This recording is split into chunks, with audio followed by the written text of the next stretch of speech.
know you must have had a long, tiring day, although it's a Sunday, because he said 3 loud salawat, and I could barely hear you from the salawat. So sallu ala Muhammad wa ali Muhammad. Allahumma salli ala Muhammad wa ali Muhammad. MashaAllah. Now that's a true fan. Allahumma salli ala Muhammad wa ali Muhammad wa ajil farajah. Bismillahir Rahmanir Rahim. والحمد لله رب العالمين بارئ الخلائق أجمعين باعث الأنبياء والمرسلين ثم الصلاة والسلام على أشرف الأنبياء وسيد المرسلين حبيب إله العالمين المصطفى أبي القاسم محمد اللهم صل على محمد وآل محمد وعلى آله الطيبين الطاهرين المعصومين المنتجبين الذين أذهب الله عنهم الرجس وطهرهم تطهيرا اللهم صل على محمد وآل محمد وعجل فرجهم. أما بعد، فقد قال الله تبارك وتعالى في كتابه المجيد وقرآنه الحميد وقوله الحق: أعوذ بالله من الشيطان الرجيم. بسم الله الرحمن الرحيم. بل متعنا هؤلاء وآباءهم حتى طال عليهم العمر أفلا يرون أنا نأتي الأرض ننقصها من أطرافها أفهم الغالبون. صدق الله العلي العظيم. صلوا على محمد وآل محمد. صل على محمد وآل محمد. We're celebrating on this eve of the first day of the holy month of Rajab, inshaAllah, the wilada of Al-Imam Al-Baqir, salawatullahi wa salamuhu alayh, as well as Al-Imam Al-Hadi Al-Naqi, salawatullahi wa salamuhu alayh. Allahumma salli ala Muhammad wa ali Muhammad. It coincides that the wilada of Imam Al-Hadi alayhi salam is around the same time of his shahada in terms of dates. They're both at the beginning days of the month of Rajab. So inshallah, if Allah gives us tawfiq, we'll dedicate Thursday night for the shahada of Imam Al-Hadi alayhi salam, and hence we'll dedicate that night to look more closely at his life inshallah and some of the lessons we can derive from his life, salamullahi alayh. Today we will dedicate most of the time to Al-Imam Al-Baqir, salawatullahi wa salamuhu alayh. Although one common theme that we can discuss between Imam Al-Baqir and Imam Al-Hadi alayhi salam is the significant role of the ulama, scholars. Scholars play a very important role in every society. It is the scholars of the society that usually advance it. It is the people who do the research, for example, the intellectuals of the society that usually advance it forward. And hence, you have, when you want people to hinder, stop, or slow down the progression of a community or a society, what would they do? They would try to get rid of the ulama, the scholars. For example, if you take a look at Iraq during the time of the dictatorship that some of us or many of us have lived through, at that time the ulama were targeted. The scholars were targeted. They were either driven out of the country or persecuted or executed or imprisoned. If you look at some other parts of the world as well, the ulama are usually targets. A few years ago in Pakistan, they killed Sabtu Ja'far. May Allah bless his soul. Why do they target him? They target sometimes judges, lawyers. Why do they target such people? Because again, they want to get rid of the ulama, the scholars. The educated ones, the scholars, the ulama, they're the ones who bring the reform. Why are they important? Because they can stand in the face of ignorance. One thing important though, Ahlul Bayt alayhimus salam emphasized on is to have ulama, scholars, who would stand in the face of not just any kind of ignorance, but religious ignorance. Because you might have an individual who may be very educated academically, but when it comes to religious standards, there are no religious morals. A good example that we actually just saw this last week, all the news all over the world were talking about the death of Stephen Hawking. He was about 76 years old, written several books, publications, etc. The whole world were talking about Stephen Hawking. And he probably has left a legacy that will last for decades, if not centuries to come. Especially one of his books, which was a bestseller book, where he questions the existence of God. Is there a God, or does actually science explain everything to us? Nothingness can produce something in a nutshell. Of course, I'm not doing justice to his theories, but in a nutshell, that's what he says. Nothingness can produce something. And therefore, this whole universe does not have to have a maker, a creator. Such an individual, many people read his book or his books. Many people were influenced by them because they think he's a professor of physics, a scientist, and therefore he knows what he is talking about. When it comes to the ulama, the scholars though of religion, they know how to defend against such arguments, how to respond.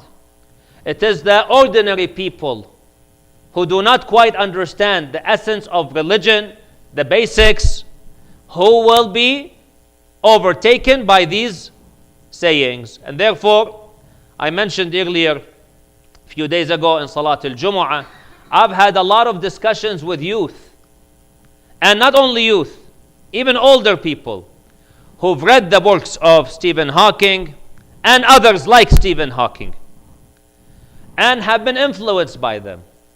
So to have such writings, to have such legacy, where you might last for centuries, but unfortunately, you're taking people off the straight path. Ahlul Bayt alayhimus salam, especially Imam Al-Baqir, salawatullahi wa salamuhu alayhi, Allahumma salli ala Muhammad wa ali Muhammad, lived at a time in an era where a lot of philosophies started to enter into Islamic belief. People started to get exposed to Western philosophies, if we may call them Western philosophies, Aristotelian logic, Plato. People started to translate some of these works, and hence some of those ideologies started to enter into Islam. In addition, people started looking at the Quran and trying to interpret the Quran, but without resorting to Ahlul Bayt alayhimus salam. So that created another challenge. Imam Al-Baqir alayhi salam now was facing these challenges. He was in the face of these challenges. How can you face such challenges? And these are intellectual challenges. Before I get in, it is important to say the following. Intellectual challenges are probably the most dangerous challenge a community or a society can face. When you face an intellectual challenge, the idea behind that intellectual challenge is to take you away from your beliefs and to replace your beliefs with a new belief, with a new system. Today, especially Muslims, are faced with a huge intellectual challenge that did not only start today, it started over a century ago. Before, it was imperialism, physical power. You have another country invading another country, one country invading another country. Sometimes those invaders, and some of you may have lived through the British era, some of you. Or if you haven't lived through it, you were not too far away from it. When the British, for example, came to some countries, they did not always come to destroy.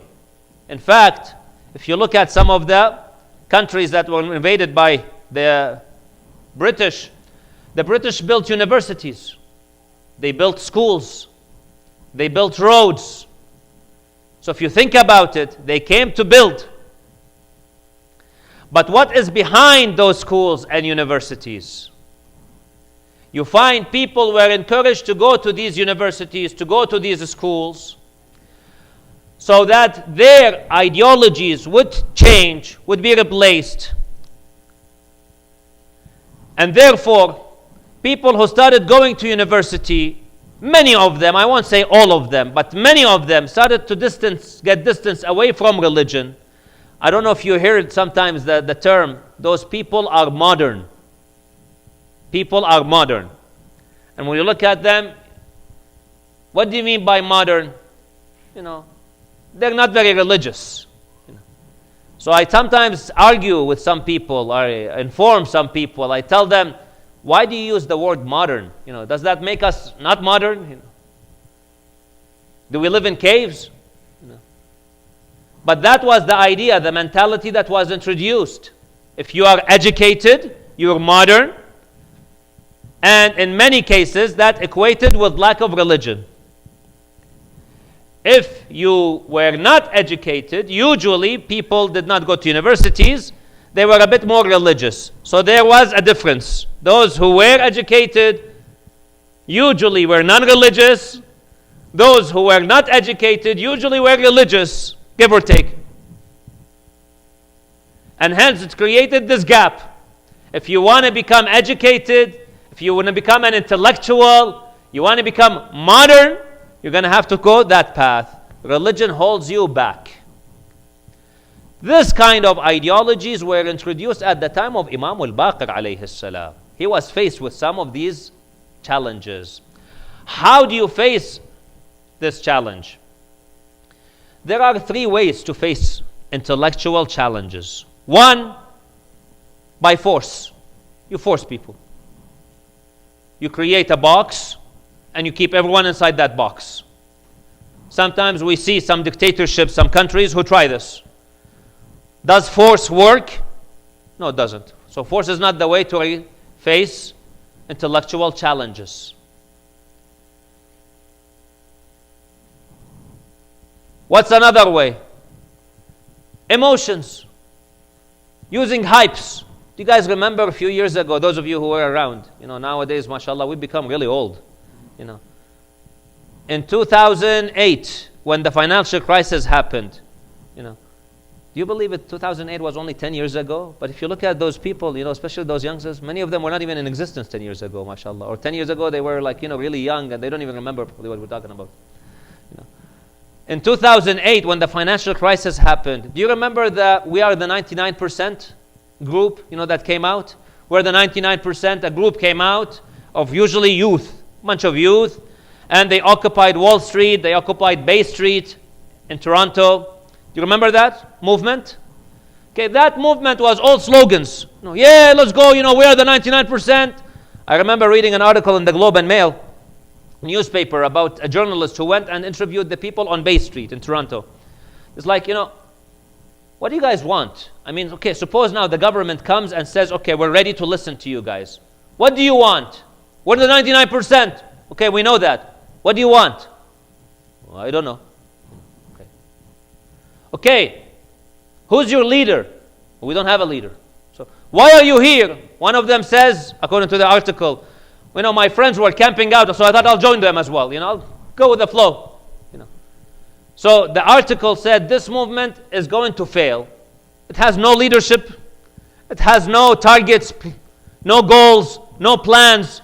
Obviously, it's going to fail. This is not the way you fight an ideology, just with slogans.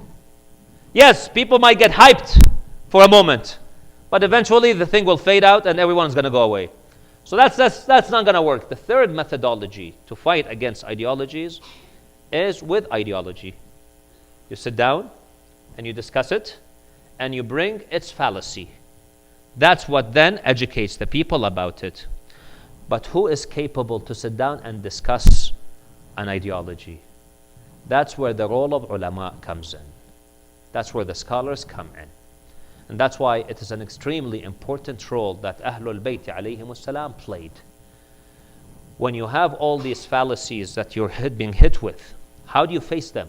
It's by sitting down, shredding them apart, dissecting them, and showing their fallacy to the opponent. When people hear that, then they realize what is haqq, what is batil, what is right, and what is wrong. In order to do so, you need the ulama, you need the scholars, who are not just academics, but people with strong religious foundations. And that's what Ahlul Bayt alayhimus salam tried to do. The ayah that we recited from Surah Al-Anbiya, Allah subhanahu wa ta'ala says, بَلْ مَتَّعْنَا هَؤُلَاء وَآبَاءَهُمْ حَتَّى طَالَ عَلَيْهِمُ الْعُمُرُ. Those people, referring to the mushrikeen, non-believers. Non-believers, we made them enjoy their life in dunya. In dunya, they have the power, strength, they have louder voices, they have bestseller books.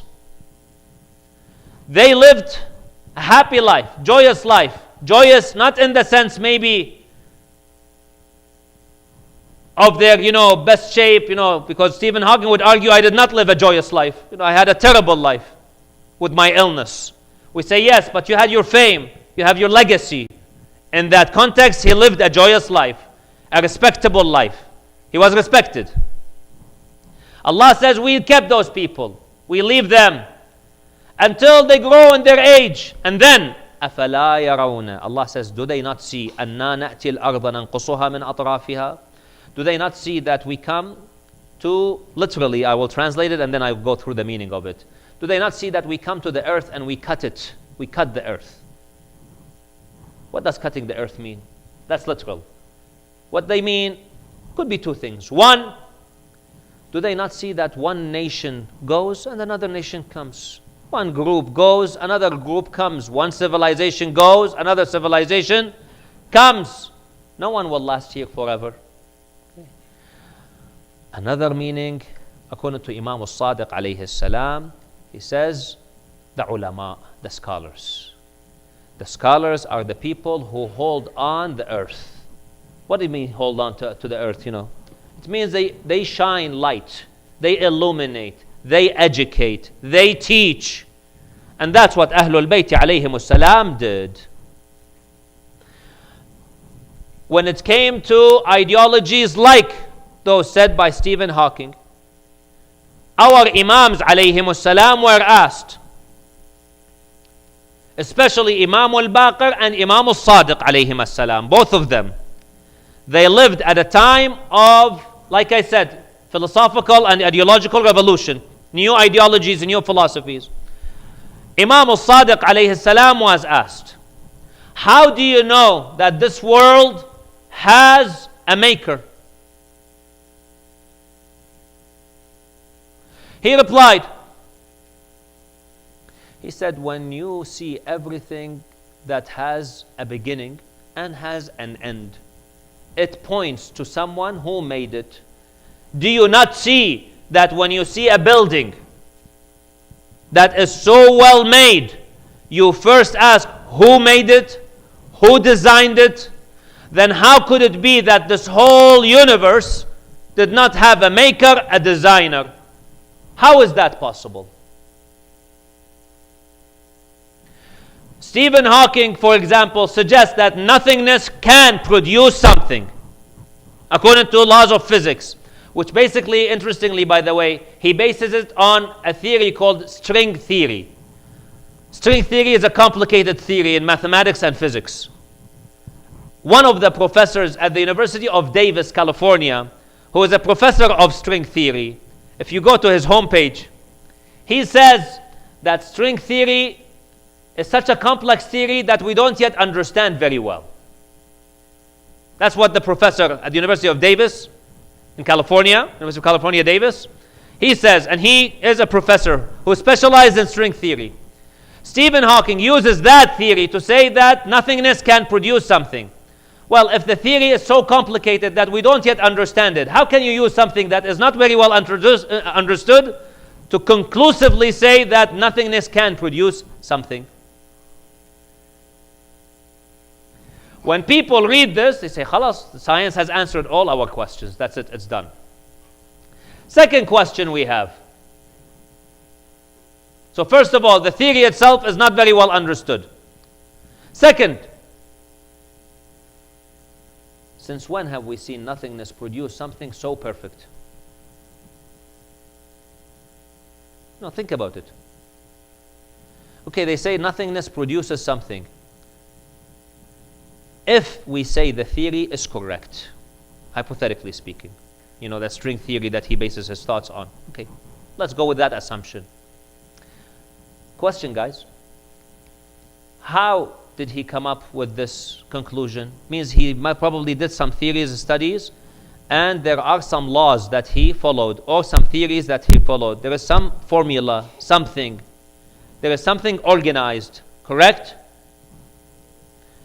How did that organization come? Who put that law in there, in effect? Who said that nothingness can produce something? Where did that law come from? He said nothing. Well, that doesn't make sense. We've never seen nothingness producing something. Someone, something, somebody must have designed this law. Who designed it? We say Allah subhanahu wa ta'ala. And that's why a few years ago at the University of Alberta here, I was having a discussion with a professor of philosophy who's an atheist. And he says that, you know what, we don't, there is no creator and so on and so forth. I just came to him, I said, listen, let's speak logically. Now, he's a professor of philosophy, so he understands logic. I told him, let's speak with logic. Today, many scientists study illnesses, diseases. They try to find how do these diseases occur? Why do they happen? How come some people get it, some people don't get it? They try to figure out the problem. What is the issue? How do they happen? One of those diseases is diabetes. Diabetes is on the rise these days. People are trying to figure out how do diabetes happen? Why do some people get it? Why some people don't get it, for example. Then, there is another problem with diabetes. 80% of diabetic patients, if they don't follow with the treatment, they don't really take care of themselves, they might die from a heart attack, heart failure. Why does that happen? Scientists are studying, putting lots of time, effort, money. I told him once, imagine at a conference where all these professors and scientists are sitting, and this guy comes up and says, wait guys, I figured it out. All you researchers, professors, doctors, scientists are wrong. You're wasting your time, money, effort. The reason why 80% of diabetic patients die from heart attack is a random process of evolution. That's it. Just a random process. So why are you bothering to study? Why do we bother? It's random. I told him, honestly, as a philosopher, what would your reaction be to this statement? What would those scientists say to this man? Will they accept it? I told him, if scientists cannot accept that 80% of diabetic patients can die from a heart failure because of a random process, then how do you want me as a scientist to believe and accept that this whole universe came into existence through a random process? And that's where he did not have an answer. Again, he's a professor of philosophy. He knows what philosophy is, what logic is. His reply was like, we may not understand the source. I told him, we're not discussing about the understanding of the source. We're discussing about the existence of the source. And you just admitted there is a source. So you see, sometimes when you read these books written by those famous scholars, scientists, whatever, initially when you read them, they make sense, because their argument sounds logical, based on some really sound theory. But once you dig deeper into the theory, khalas, the theory collapses. Especially when the scientist steps out of his boundaries. He's a physicist, not a theologian. Interestingly, in the first sentence of the book, he says, philosophy is dead. Well, if you say philosophy is dead, your whole book is philosophy, for God's sake. You're talking about philosophy throughout your book. So how could philosophy be dead? Nonetheless, this is the important roles of the ulama. Imam Al-Baqir alayhi salam, what he tried to do in an era that was full of challenges. The Umayyads were in power. They're persecuting the followers of Ahlul Bayt alayhimus salam. Yet, what they tried to do is they tried to educate ulama, scholars. Those scholars, they taught them well so that they can go and discuss among the other scholars. People who are of different faiths, people who are of different opinions, ideologies, and they played a very important role in maintaining the religion of Islam as taught by Rasulullah sallallahu alayhi wa alayhi. So Ahlul Bayt alayhimus salam, Imam Al-Baqir salamullahi alayhi, played a very significant role into educating, teaching, and raising a group of scholars, ulama, who are very good at defending religion because they understand what is religion. Imam Al-Sadiq alayhi salam says, may Allah have mercy on 4 people. One of them, a man by the name of Zurara ibn A'yan. The second one, Muhammad ibn Muslim. The third is Abu Basir. And the fourth is Buraid ibn Muawiyah al-Ajali. These are those 4 people. May Allah have mercy on them.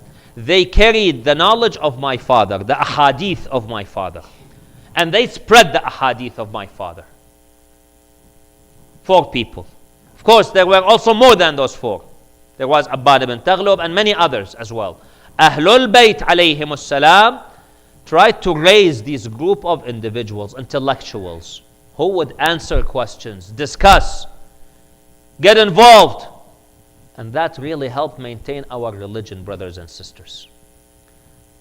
When you have intellectual challenges, then you need the ulama to defend these intellectual challenges. Muhammad ibn Muslim, one of those 4 people, one day at night, he says, I heard a knock on my door in the middle of the night.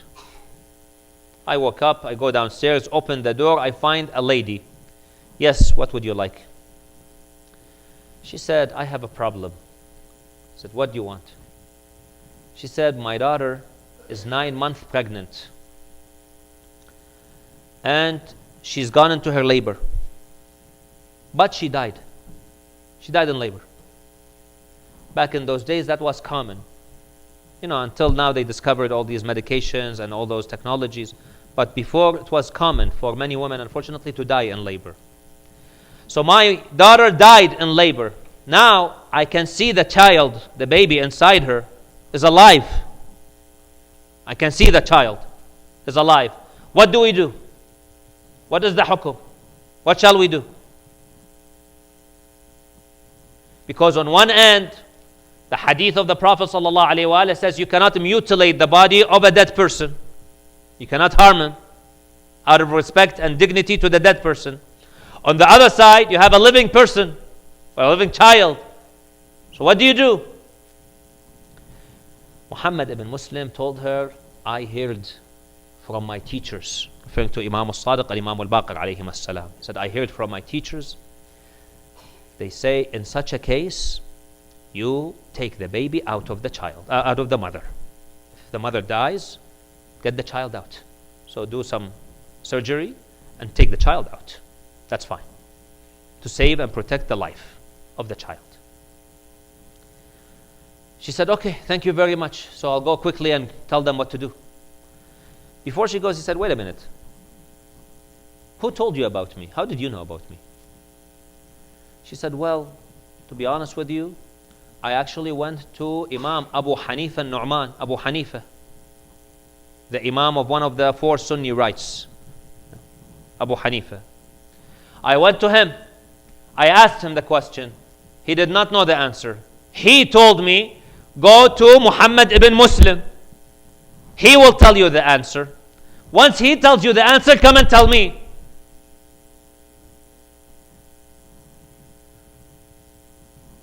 So the lady then goes, Muhammad ibn Muslim says, the next day I was passing by the class of Abu Hanifa al-Nu'man.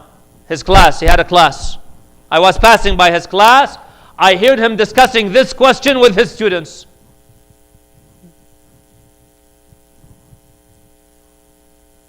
So when people did not know how to answer, they would turn them to the students of Imam Al-Baqir and Imam Al-Sadiq alayhim as-salam. These are serious issues because now a life was saved. A life, physically, literally, a life was saved. But more importantly, religion would be saved sometimes. A man comes to Imam Al-Sadiq alayhi salam and says, Ya ibn Rasulillah, prove to me there is a God. Imam had a child who was playing with an egg. He says, come, give me this egg. He gives him the egg. He says, do you see this egg? He said, yes.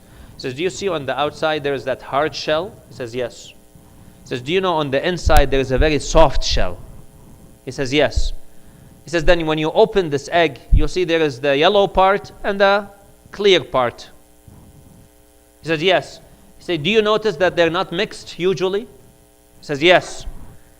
He says, do you know this egg, if allowed to grow, eventually this egg could yield a peacock, a turkey, a beautiful animal sometimes. And sometimes when you take this egg to cook it, when you hit it, you break it, it turns out that it's a rotten egg. You had no idea what's on the inside of this egg and what will come out of this egg. Male or female. He says, do you think all this came by coincidence? There was no designer who designed all these layers? How could you think like this? This is from me, not from the Imam. Again, you see a big building. In fact, not even a big building. Tomorrow, Wilad of Imam Al-Baqir alayhi salam, maybe some of you might like to bring a cake home. You bring a cake, or the wife, or the husband decides to bake a cake. Nice cake. Your child who's 10 years old comes home and says, oh, mashallah, beautiful cake. Who made it? You say, nobody. You tell your child, nobody made this cake. Your 10-year-old, what will be the reaction be? What do you mean nobody made it? Tell your 10-year-old child that, the cake made itself by itself. I was at work, son, I was at work, I came from work, all of a sudden I saw the flour, the eggs came together, the flour came together, they started baking each other, and everything and whatever, and then they put them in the oven at the exact temperature, at the exact time, the cake then came out and sat right here on the table. That's how things happen. What do you think your 10-year-old will, look at you in a funny way, are you okay, Dad? So, the idea is, if we can't believe that a cake can make itself, how can this whole universe make itself?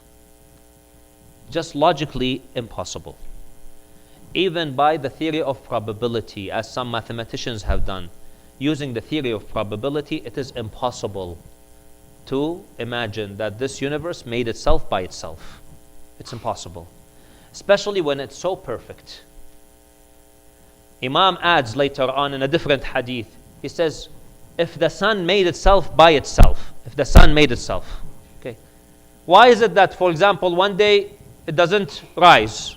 It decides not to rise. I'm tired. Every day I rise and then I sunset, sunrise. I'll take a break, a vacation for a month. The moon, why is it at that distance? The moon says, wallah, I like the people on earth. I'm going to come closer a little bit. Why doesn't that happen? So everything is in such perfection. Then obviously there is someone who's controlling it. لا الشمس ينبغي لها أن تدرك القمر ولا الليل سابق النهار وكل في فلك يسبحون. Everyone has its own orbit, its own course.